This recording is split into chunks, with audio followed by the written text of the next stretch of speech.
បាទជំរាបសួរអ្នកទាំងអស់គ្នាមានសំណួរមួយក៏thuộcសារសួរដែរក៏សួរថាតើភាគហ៊ុនហ្នឹងគេទិញលក់យ៉ាងម៉េចបាទអញ្ចឹងកន្លែងនេះខ្ញុំចង់ជំរាបជូនអ្នកទាំងអស់គ្នាថាសម្រាប់ភាគហ៊ុននៅក្នុងប្រទេសយើងហ្នឹងគឺយើងទិញលក់ទៅតាមអនឡាញតាម app បច្ចុប្បន្នបាទតែក្រៅពីហ្នឹងក៏យើងអាចប្រើវិធីសាស្ត្រទី2ដែរគឺការ call ឬក៏ការ message ទៅកាន់ broker ឲ្យគាត់ជួយទិញជួយលក់ឲ្យតែជាការពេញនិយមបំផុតនាពេលបច្ចុប្បន្នយើងគ្រាន់តែ register ឈ្មោះទៅលើ app CSX Trade បន្ទាប់មកយើងនឹងធ្វើការបញ្ជាទិញបញ្ជាលក់ទៅតាម app នោះតែម្ដងចំពោះអ្នកដែលគាត់ប្រើប្រាស់ broker AC Lida គាត់អាចបញ្ជាទិញលក់តាម app Akeda Mobile ឬក៏ app AC ដែលយើងប្រើផ្ទេរលុយធនាគារបានដូចគ្នាអញ្ចឹងការទិញលក់ហ្នឹងដំណើរការតាមជំហានហ្នឹងគេបែងចែកជា3វគ្គបាទដែលជារួមគេមានវគ្គបើកបាទវគ្គជួញដូរនិរន្តរ៍និងវគ្គបិទហើយដំណើរការទិញលក់រៀងរាល់ថ្ងៃធ្វើការបាទរៀងរាល់ថ្ងៃធ្វើការវគ្គបើកហ្នឹងគឺគេបើកពីម៉ោង8ដល់ម៉ោង9វគ្គហ្នឹងគឺគូកងថ្លៃតែមួយទេចន្លោះពេលហ្នឹងបើភាគហ៊ុនមួយដែលដាក់លក់បាទដាក់លក់និងដាក់ទិញនៅក្នុងចន្លោះម៉ោង8ដល់ម៉ោង9ហ្នឹងគឺអត់ទាន់គូកងអត់ទាន់ឲ្យបានជោគជ័យទេគ្រាន់តែថានឹងលក់នឹងទិញនៅក្នុងថ្លៃមួយនេះមួយនោះតែនៅពេលមានអ្នកលក់អ្នកទិញគាត់អាចលុបអាចកែប្រែបានគ្រប់ពេល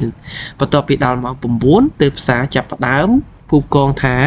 អូខេបញ្ជាហ្នឹងគឺត្រូវបានគូកងសរុបតែម្ដងនៅក្នុងថ្លៃតែមួយទេ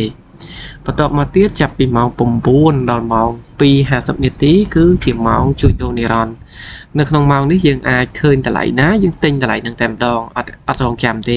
អ្នកលក់ក៏ដូចគ្នាដែរបើគាត់ឃើញតម្លៃណាដែលគាត់ចង់លក់គឺគាត់លក់បានតម្លៃហ្នឹងតែម្ដងបើមានអ្នកទិញណាបាទអញ្ចឹងទិញលក់ទៅតាមថ្លៃលើទីផ្សារអត់រក្សាទុកទេ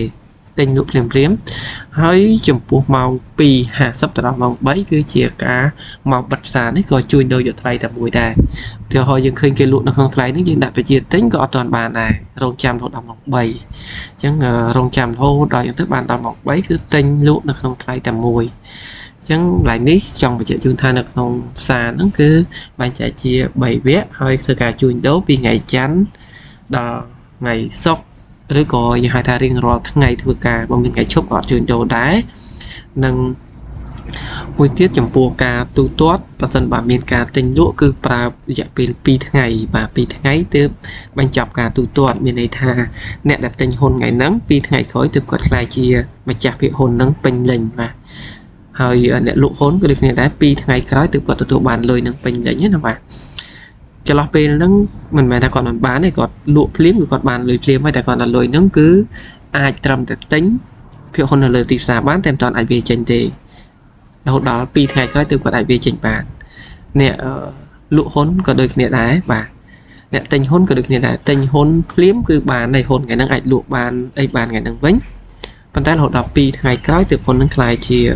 កម្មសិទ្ធិរបស់យើងមានឈ្មោះរបស់យើងតែមិនទាន់ទូទាត់ហ្នឹងក៏យើងអាចលក់វិញបានដូចគ្នាអញ្ចឹងអរគុណច្រើនបងប្អូនជំរាបលាបាទ